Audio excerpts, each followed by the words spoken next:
ప్రేక్షకులందరికీ నా విన్నపం ఏంటంటే నేను ఎన్నో మీడియాల ద్వారా నా బాధను చెప్పుకొని నా పాట నాతోనే పాడించాలని ఎంతో ఆరాటపడ్డాను.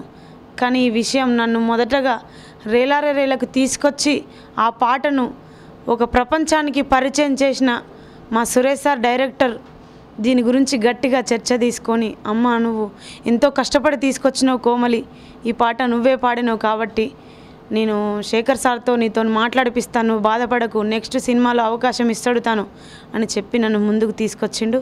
అదేవిధంగా నేను సార్ను కలిశాను, శేఖర్ సార్ను కలిశాను. నాకు చాలా సంతోషంగా ఉంది. తను ఇంకో నెక్స్ట్ సినిమాలో పాడిస్తాను, నీకు మళ్ళీ సినిమాలో అవకాశం ఇస్తాను, అవసరమైతే ఆడియో ఫంక్షన్లో కూడా నీ అచ్చమైన పల్లె గొంతుతో ఆ మట్టి వాసనను వినిపించాలని వాళ్ళు చెప్పిండ్రు. కాబట్టి నాకు చాలా సంతోషంగా ఉంది. ఎలాంటి అభ్యంతరం లేదు, నాకు చాలా సంతోషంగా ఉంది. సార్ నాతో ముఖాముఖిగా మాట్లాడారు ఈరోజు. హలో, ఇవాళ కోమలి గారిని కలవడం జరిగింది. ఏదైతే ఇన్ని రోజులు మేము కమ్యూనికేషన్ గ్యాప్ వల్ల తను నన్ను కలవలేకపోయింది, ఈరోజు కలిసాము. సో నేను ఏదైతే ఫేస్బుక్లో చెప్పానో అవన్నీ చేస్తాను ఇంకోసారి చెప్పాను ముఖాముఖి.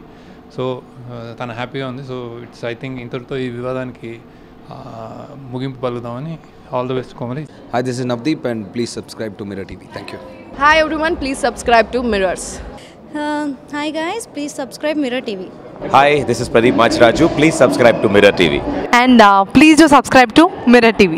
Hi, this is Noorun Sharif. I wish you all Mirror TV viewers subscribe to Mirror TV.